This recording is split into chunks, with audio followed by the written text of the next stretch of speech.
Extract 1. Questions 1 to 12.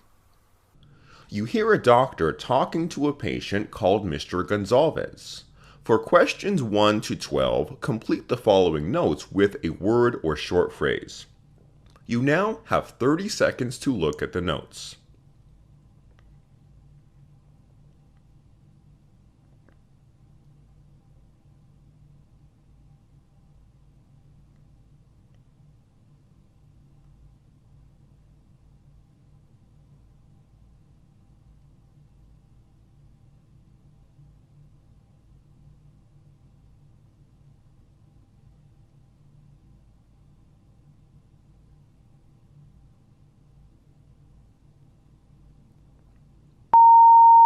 Hello, doctor. Good morning. Good morning. Please be seated. May I know your health problem? Well, doctor, I am a patient with end-stage chronic obstructive pulmonary disease, and I had a tracheostomy tube placement 3 months ago.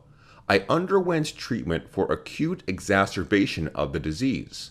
Now I am residing in an extended care facility with a capped tracheostomy tube. I need persistent oxygen administration, and there has been some tenderness with the tracheostomy tube and difficulty in swallowing. I want it to be removed. Is there any airway issues while sleeping or uncapping the tube? No, doctor. What's your age? 59, doctor. Do you drink or smoke?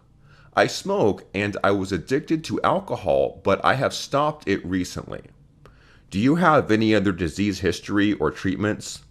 Well, other than chronic obstructive pulmonary disease, I had hypercarbic hypoxemia, coronary artery disease, myocardial infarction, and liver cirrhosis secondary to alcohol use. Okay, have you faced any surgery previously?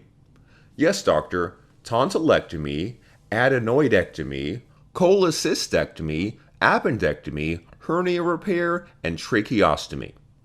Okay, brief me about any diseases that your family members have. Well, my family members have heart disease, coronary artery disease, hypertension, diabetes mellitus, and cerebrovascular accident. Right.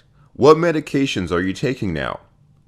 Prevacid, folic acid, aspirin, morphine sulfate, Pulmicort, Risperdal, Coles, clonazepam, Lotrazone, Ronaxol, Ambien, Zolpidem tartrate, Simethicone, Robitussin, and Prednisone.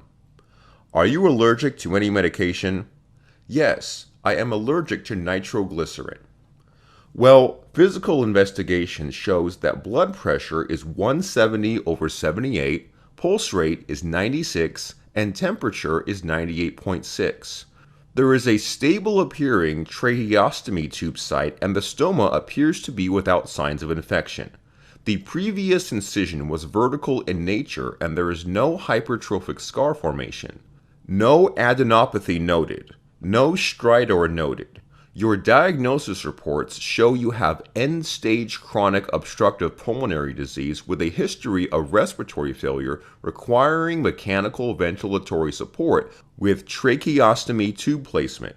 You have difficulty in tolerating tracheostomy tubes secondary to swallow discomfort and neck irritation with no further need for tracheostomy tube. You have a history of coronary artery disease, myocardial infarction, and cirrhosis of liver. I would recommend a limited bronchoscopy and then fiberoptic laryngoscopy, but you may have trouble with the area healing or scarring, or you may have an emergent airway situation with the tube gone. That's okay with me, doctor. Anyway, I want to get the tube removed. Okay, that's good.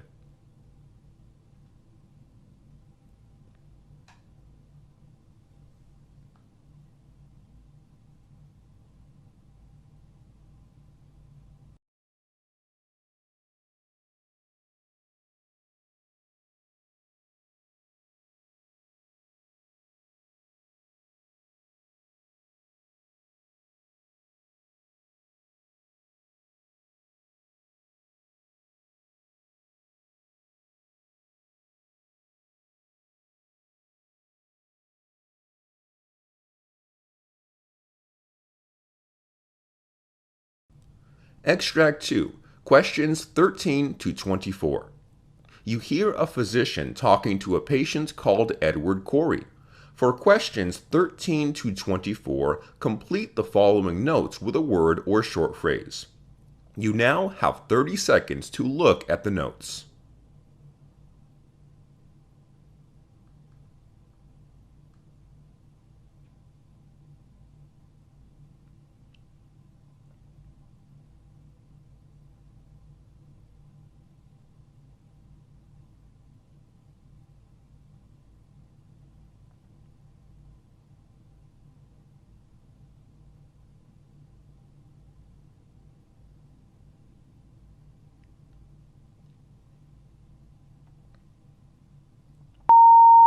Hello, doctor. Good afternoon. Good afternoon. May I know your problem?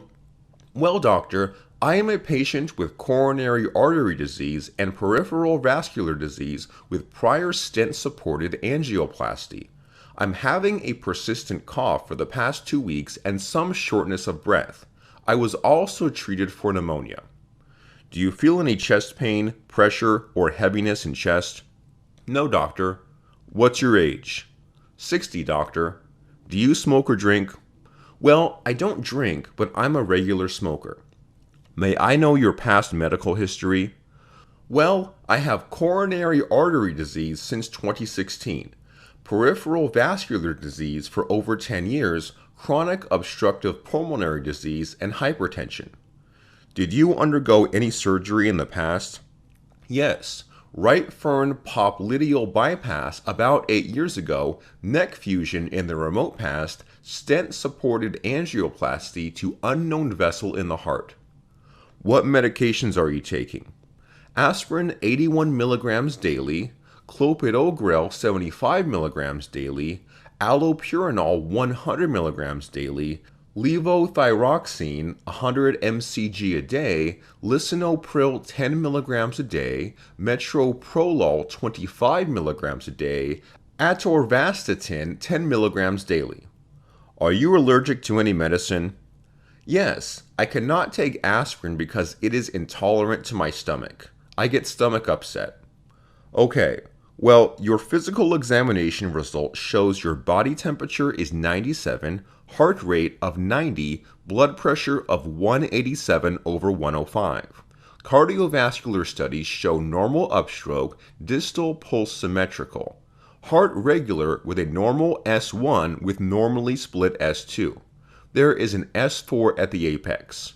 Lungs with decreased air entry. No wheezes. Echocardiogram shows mild biatrial enlargement, normal thickening of the left ventricle with mildly dilated ventricle, EF of 40%, mild mitral regurgitation, and diastolic dysfunction grade 2. Nuclear stress study shows fixed infralateral defects, no reversible ischemia identified. Laboratory data shows normal white cells, hemoglobin 11, BUN of 12.1, creatinine of 0.8, troponin of 0.04, BNP of 5700. Your premature ventricular contraction is random. You had runoff 3 beats consecutive one time. The patient denied any awareness of that or syncope. Did you have any temporary loss of consciousness related to insufficient blood flow to the brain? We term it as syncope. No, doctor. Actually, I'm unaware of it. Okay, you have cardiomyopathy, ischemic exacerbation of symptoms. Electrophysiology study is required for ventricular tachycardia. Defibrillator will be determined at a later stage. Continue with metoprolol with a little higher dose of 25 milligrams twice a day. Continue atorvastatin. Increase lisinopril to 20 milligrams daily to improve blood pressure management. Take hydralazine 50 milligrams for blood pressure management. Okay, thank you, doctor.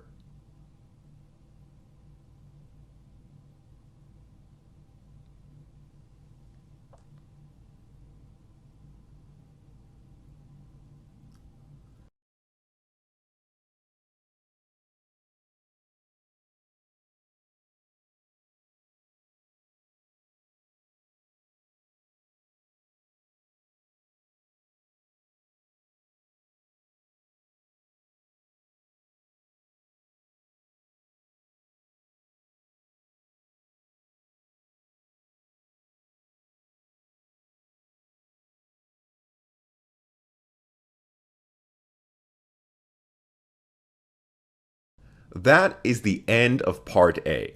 Now look at Part B. Part B. In this part of the test, you will hear 6 different extracts. In each extract, you'll hear people talking in a different healthcare environment. For questions 25 to 30, choose the answer A, B, or C, which fits best according to what you hear. You will have time to read each question before you listen to the audio. Complete the answers as you listen to the audio. Now look at the question 25. You hear a monologue by a physician explaining about lupus disease. Now read the question.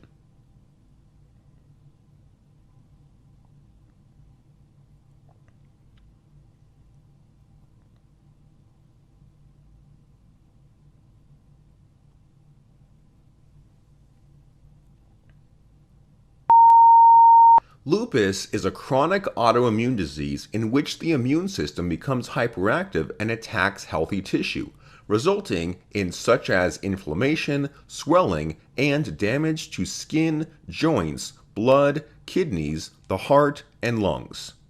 Normally, our immune system makes proteins called antibodies to protect and fight against antigens such as bacteria and viruses.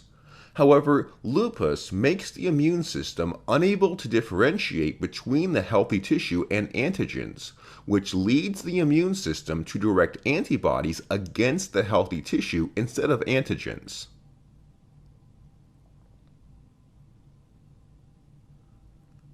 Question 26. You hear a discussion between a doctor and a nurse on leukopenia disease. Now read the question.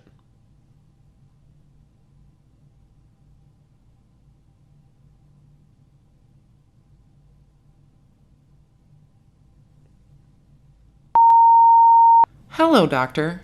Can you explain to me what is leukopenia disease? Well, leukopenia is a condition where the patient has lesser white blood cells in their bloodstream, which is diagnosed with a blood test called a complete blood count. There are 5 types of white blood cells, and each of them protects the body from a different kind of infection. Neutrophils make up 55 to 70% of total white blood cells, and they fight off fungal and bacterial infections. Lymphocytes protect the body from viral infections. Monocytes are the largest of the white blood cells, and they fight against bacteria, fungi, and viruses. And they mend tissue damaged by inflammation. Basophils are involved in inflammatory reactions to allergens. Eosinophils fight parasites and play a role in allergic reactions and conditions, such as asthma.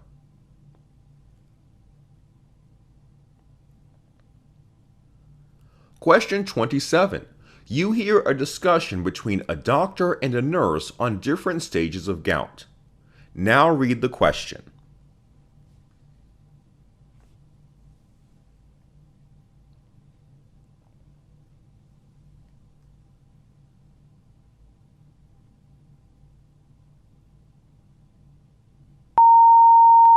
Hello, doctor. What are the different stages of gout? Well, there are various stages through which gout progresses. In the asymptomatic hyperuricemia stage, the person will elevated uric acid levels without any outward symptoms. The acute gout stage occurs when the urate crystals suddenly cause inflammation and intense pain. This condition is also called flare that can be triggered by alcohol and drug usage, stressful events, and due to cold weather.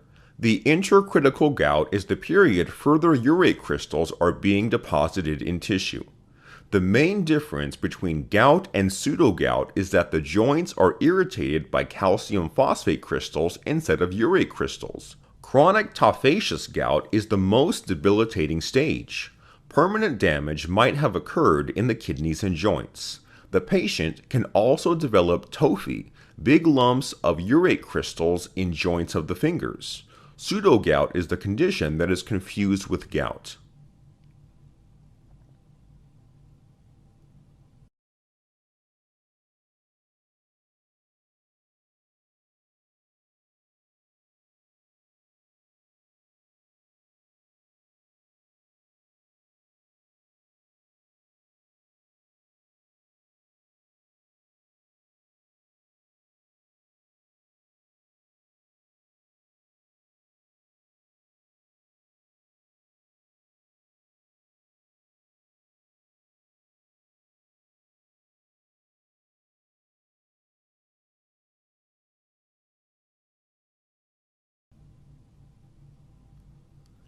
Question 28. You hear a discussion between a doctor and a nurse on different types of gum graft surgery. Now read the question.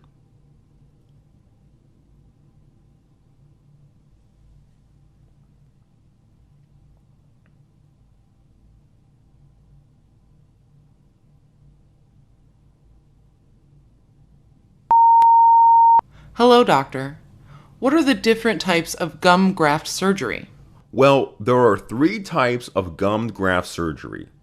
In the connective tissue grafts, the periodontist removes tissue from the roof of the mouth by making a flap and taking tissue from underneath the top layer, stitches the tissue onto the existing gum tissue to cover the exposed tooth root, stitches the flap on the roof of the mouth from where they took the tissue. The gingival grafts is preferred for the persons with thin gums that require extra tissue to enlarge the gums. In this method, the periodontist removes tissue directly from the top layer of tissue on the roof of the mouth and stitches this tissue to the existing gum area. Pedicle grafts method is often preferred for the individuals having lots of gum tissue growing near the exposed tooth. The periodontist grafts tissue from the gum around the tooth requiring treatment and partially cuts away the tissue, keeping one edge attached, and stretches the tissue over or down, covering the exposed tooth root and holding it in place with stitches.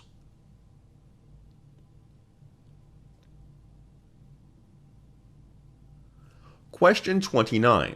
You hear a discussion between two doctors about medical conditions that cause undigested food to appear in the stool. Now read the question.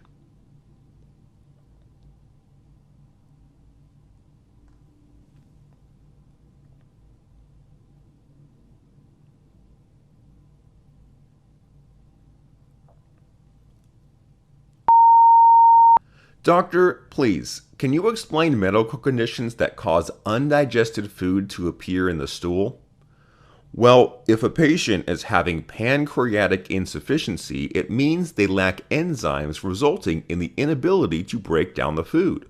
Crohn's disease is a type of inflammatory bowel disease that causes inflammation in the digestive tract that can result in severe abdominal pain, diarrhea, and malnutrition.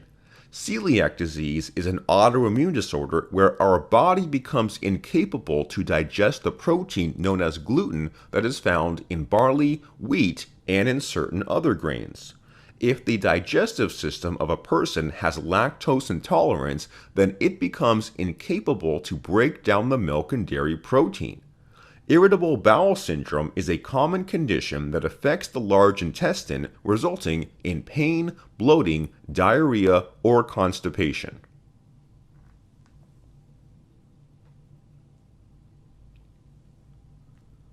Question 30. You hear a discussion between a doctor and a nurse about different procedures to detect blood clots. Now read the question.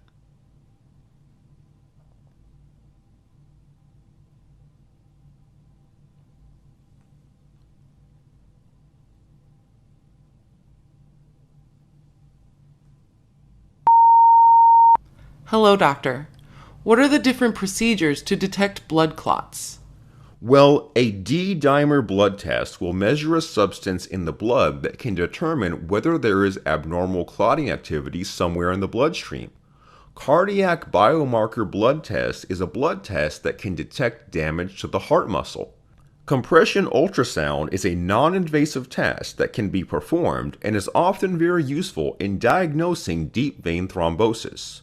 Angiography or venography and catheterization techniques in which a dye is injected into a blood vessel where a clot is suspected, X-rays are also used to detect the clot. Echocardiography uses sound waves to get images of heart and are often used in patients who have had embolisms affecting an artery, especially in patients who have had an embolic stroke. A ventilation perfusion scan uses a radioactive dye to investigate blood flow to the lungs and can detect whether a pulmonary blood vessel has been blocked by a pulmonary embolus. CT scan is often the first test used to diagnose a stroke that is also useful for confirming a pulmonary embolus. MRI scans can be used to detect clots in blood vessels.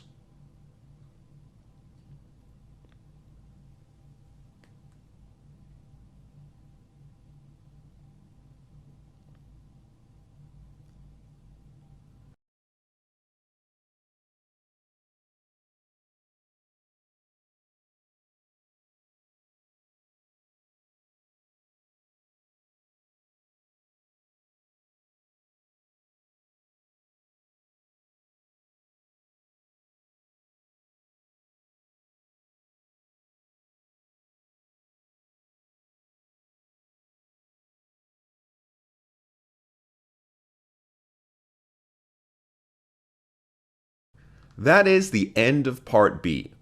Now look at Part C. Part C. In this part of the test, you'll hear two different extracts. In each extract, you'll hear health professionals talking about specific aspects of their work. For questions 31 to 42, choose the answer A, B, or C which fits best according to what you hear. Complete the answers as you listen to the audio. Now look at Extract 1. Extract 1, questions 31 to 36. You hear the lecture given by a physician on the topic blood type classifications. You have 90 seconds to read questions 31 to 36.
The human body contains about 10 pints of blood depending on the size of the individual.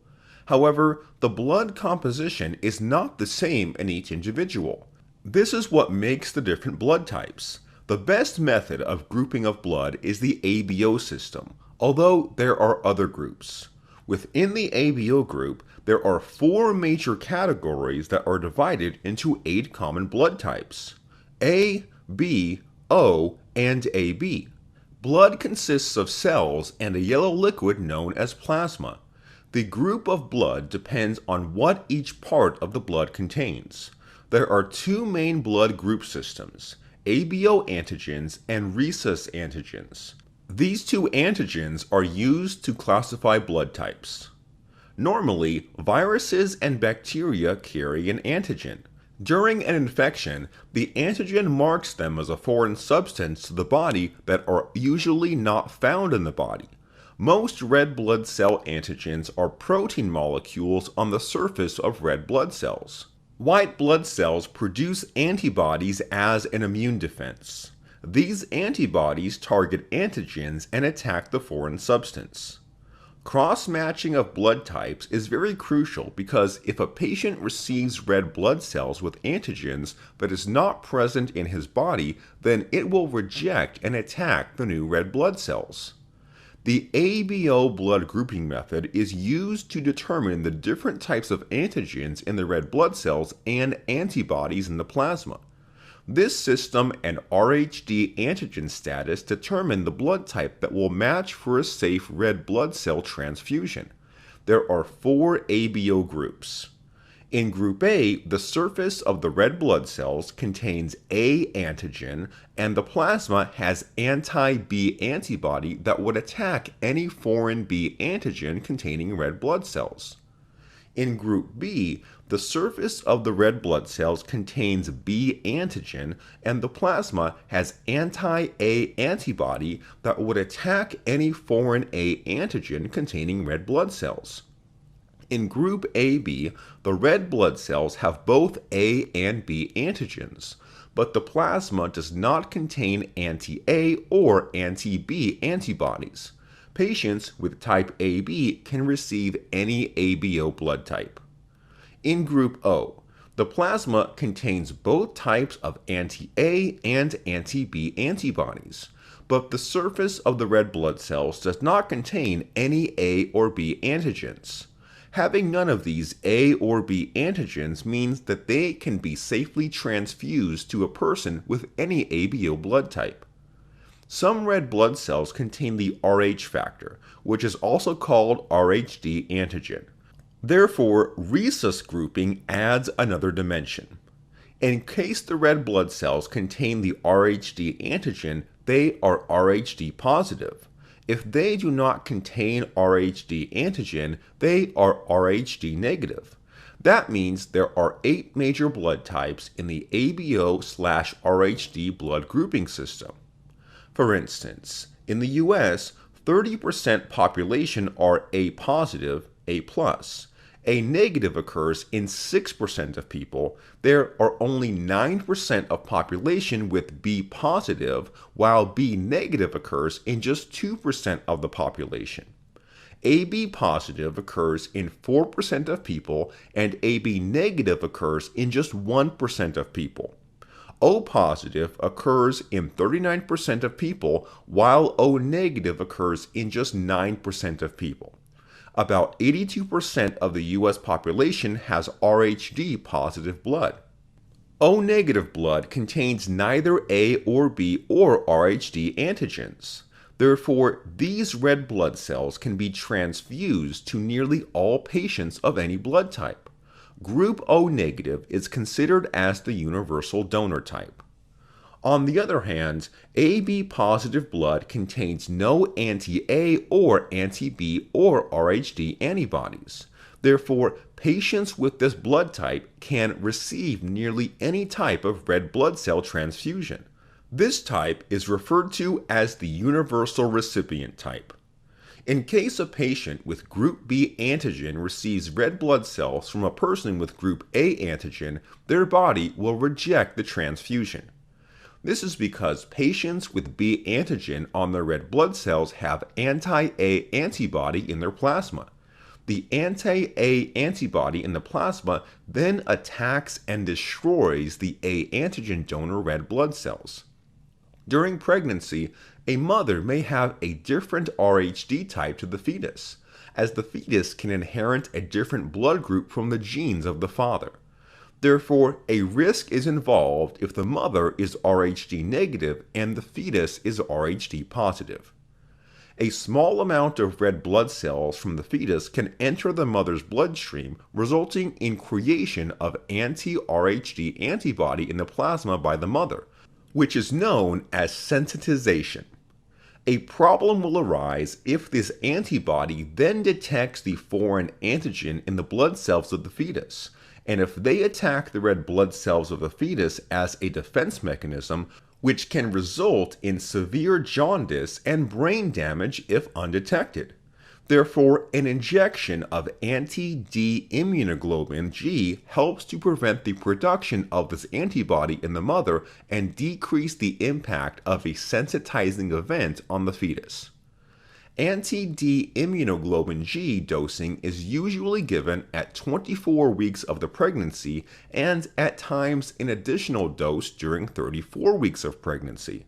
The effect of anti-D immunoglobulin G lasts up to 12 weeks. During blood test procedure, the patient's blood will be mixed with a variety of serum samples. Each serum sample consists of a different blood type, with the clotting agent removed. Then, the reaction of the blood sample of the patient with the serum sample will be monitored. The antibodies in the serum will cause a different reaction in each one. For instance, if a reaction occurs when the blood sample is mixed with the serum consisting of blood type A, which contains anti-B antibody, the unknown blood type of the patient must be type B.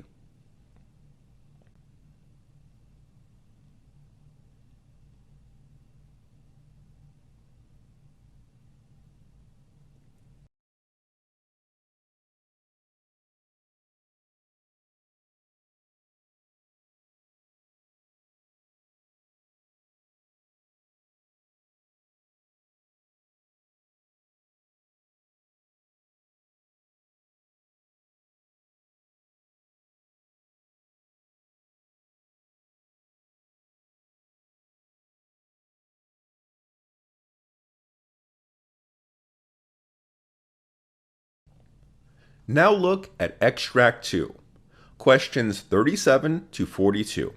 You hear the monologue of a physician giving a lecture on the types of eczema. You have 90 seconds to read questions 37 to 42.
Eczema is not a single health condition. It is a recognizable reaction method seen in a number of skin diseases. Atopic dermatitis is a common cause of eczema that is more prevalent in the patients with asthma and hay fever. The signs and symptoms of eczema include tiny blisters or vesicles that can weep and ooze, eventually producing crusted, thickened plaques of skin. It is always quite itchy. It is significant to distinguish the different causes of eczema, as the effective treatments will also differ. Eczema starts as red, raised tiny blisters containing a clear fluid atop red, elevated plaques, and when these blisters break, the affected skin starts to weep and ooze. In chronic eczema, the blisters are less prominent and the skin is elevated, thickened, and scaling. There are about 11 distinct types of skin conditions that produce eczema. Atopic dermatitis tends to begin early in life with those with a predisposition to inhalant allergies, but it probably does not have an allergic basis. Characteristically, rashes occur on the cheeks, neck, elbow, and knee creases, and ankles. Irritant dermatitis occurs when the skin is repeatedly exposed to toxic substances or due to excessive washing. Allergic contact dermatitis occurs after repeated exposures to the same allergic substance. The immune recognition system becomes activated at the site of the next exposure and produces a dermatitis. Poison ivy allergy is a good example of allergic contact dermatitis. Stasis dermatitis commonly occurs on the swollen lower legs of patients who have poor blood circulation in the veins of the legs. Fungal infections can produce a pattern similar to many other types of eczema. However, the fungus can be visualized with a scraping under the microscope or grown in culture. Scabies is caused by an infestation by the human itch mite and produces a rash very similar to other forms of eczema. Pompholyx or dyshydrotic eczema is very common and affects the hands and occasionally the feet by creating an itchy rash composed of tiny blisters on the sides of the fingers or toes and palms or soles. Lichen simplex chronicus produces thickened plaques of skin commonly found on the shins and neck. Nummular eczema is a non-specific term for coin-shaped plaques of scaling skin, most often on the lower legs of aged persons. In the xerotic eczema, the skin will crack and ooze due to excessive dryness. Seborrheic dermatitis produces a rash on the scalp, face, ears, and occasionally the mid-chest in adults. In infants, it produces a weepy, oozy rash behind the ears and are often quite extensive, involving the entire body.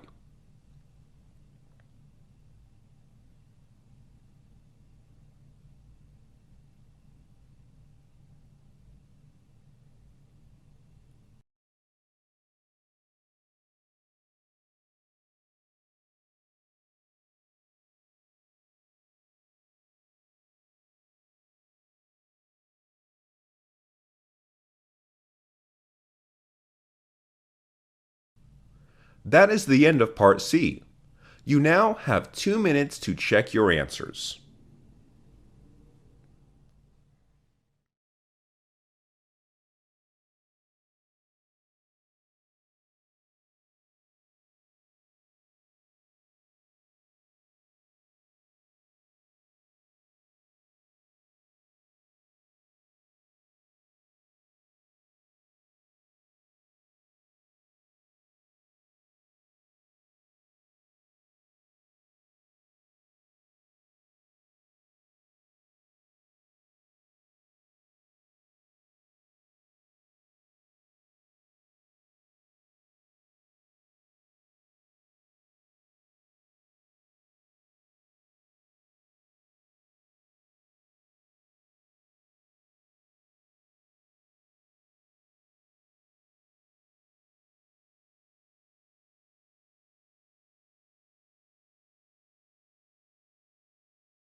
That is the end of the listening test.